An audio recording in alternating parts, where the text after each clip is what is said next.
अस्सलाम वालेकुम स्टूडेंट्स, मैं हूं जलील अहमद सुपीरियर कॉलेज डेरा गाजी ख़ान से।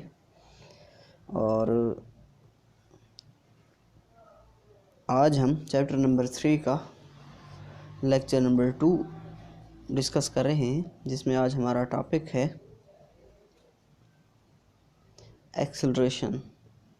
तो फर्स्ट ऑफ ऑल हम एक्सेलरेशन की डेफिनेशन देखते हैं। तो acceleration change in velocity in a unit time is known as acceleration. एक सेकंड के अंदर वेलोसिटी में जितना चेंज आएगा उस चेंज को हम नाम देते हैं एक्सेलरेशन। या फिर इस तरह भी डिफ़ाइन कर सकते हैं, time rate of change of velocity of a body is known as acceleration. Let's suppose एक गाड़ी 4 मीटर पर सेकंड की वेलोसिटी से मूव कर रही है। अगले सेकंड उसकी वेलोसिटी बढ़ा के 6 मीटर पर सेकंड कर दी गई, तो वेलोसिटी में जितना चेंज आया वो एक्सेलरेशन कहलाएगा। जैसा कि इस एग्जांपल के अंदर 2 का चेंज आया, तो ये जो 2 है ये हमारे पास एक्सेलरेशन होगा। जैसा कि यहाँ पे फार्मूले में हम देख रहे हैं कि यहाँ हम चेंज कैलकुलेट कर रहे हैं, जो कि इक्वल है VF - VI/T। वेलोसिटी के अंदर हमारे पास 2 चीज़ें होती हैं, एक होती है स्पीड और दूसरा होता है डायरेक्शन। ये दोनों चीज़ें मिलके वेलोसिटी बनाती हैं। अब इन दोनों चीज़ों में किसी भी चीज़ में अगर चेंज आएगा तो बॉडी के अंदर एक्सेलरेशन पैदा होगा, चाहे वो स्पीड के अंदर चेंज है चाहे वो डायरेक्शन के अंदर चेंज है, तो दोनों सिचुएशन में एक्सेलरेशन पैदा होगा। या फिर ये भी हो सकता है कि इन दोनों में चेंज आ रहा हो तब भी एक्सेलरेशन हो सकता है।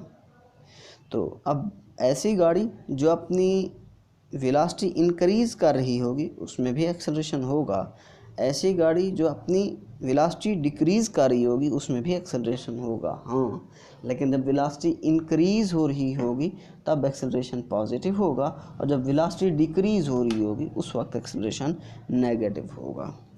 तो इसी तरह जब बॉडी सर्कुलर पाथ के अंदर मूव कर रही हो उसके अंदर भी एक्सेलरेशन होता है, क्योंकि सर्कुलर पाथ के अंदर बॉडी की डायरेक्शन मुसलसल चेंज होती है। जैसा कि यहाँ पे हम देख रहे हैं, ये वेलोसिटी की डायरेक्शन कुछ और थी, इस सिचुएशन में वेलोसिटी की डायरेक्शन चेंज हो गई, फिर यहाँ डायरेक्शन चेंज हो गई। जैसा कि हम देख रहे हैं कि हर सेकंड के अंदर वेलोसिटी की डायरेक्शन में चेंज आ रहा है। तो सर्कुलर पाथ में इवन के वेलोसिटी कांस्टेंट, इवन की स्पीड कांस्टेंट हो तब भी एक्सेलरेशन मौजूद होगा, क्योंकि स्पीड कांस्टेंट रहने से वेलोसिटी कांस्टेंट नहीं होगी, क्योंकि डायरेक्शन हर इंस्टेंट पे चेंज हो रही है। और दूसरी बात MCQs के लिए हमें ये याद रखना होगा, acceleration has constant magnitude but varying direction in a circular path. Velocity and acceleration are always perpendicular in a circular path। Circular path के अंदर वेलोसिटी और एक्सेलरेशन हमेशा परपेंडिकुलर होंगे, मतलब ये कि 90 डिग्री का एंगल बना रहे होंगे। अब हम मुख्तलिफ टर्म्स देखते हैं। अब इसमें हम देखते हैं instantaneous acceleration. Acceleration at any instant is known as instantaneous acceleration. किसी भी लम्हे जो एक्सेलरेशन होगा जब हम ऑब्ज़र्व कर रहे होंगे उस वक्त के एक्सेलरेशन को हम इंस्टेंटेनियस एक्सेलरेशन कहेंगे। लेट्स सपोज अभी गाड़ी बाहर से जा रही है और उसने अपनी स्पीड को एक्सेलरेट किया, बढ़ाया, 2 से 6 मीटर पर सेकंड किया, तो उस गाड़ी का उस वक्त जो एक्सेलरेशन होगा वो होगा 4 मीटर पर सेकंड स्क्वायर। तो जब आपने किसी भी गाड़ी को, कार को ऑब्ज़र्व किया उस वक्त का एक्सेलरेशन इंस्टेंटेनियस एक्सेलरेशन कहलाएगा। अब क्योंकि ऑब्ज़र्व करने में कोई इतना टाइम नहीं लगता, वो जो टाइम लगता है ना होने के बराबर होता है, इसलिए हम कहते हैं time approach to zero. Time zero तो नहीं है लेकिन ज़ीरो के करीब है। उसके बाद हम देखते हैं constant acceleration. If change in velocity is equal in equal interval of time then acceleration is said to be constant acceleration।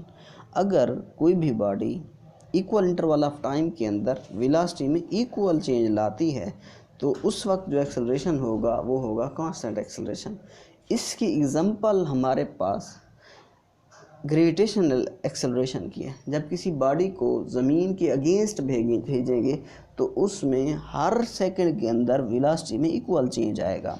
मतलब इक्वल कमी आएगी वेलोसिटी में हर सेकंड के अंदर। हाँ, अगर ऊपर से नीचे फेंकते हैं तो हर सेकंड के अंदर वेलोसिटी में इक्वल चेंज आएगा, मतलब ये कि इक्वल इंक्रीज आएगा वेलोसिटी के अंदर।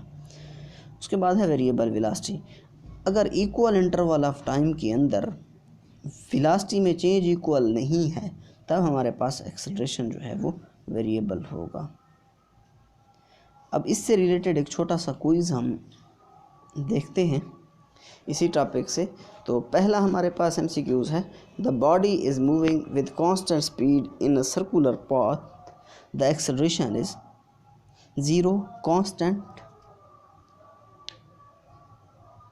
इक्वल या फिर नॉन। तो यहाँ पे हम देखते हैं अगर बॉडी कांस्टेंट स्पीड से सर्कुलर पाथ में मूव कर रही है तो उसका एक्सेलरेशन हमारे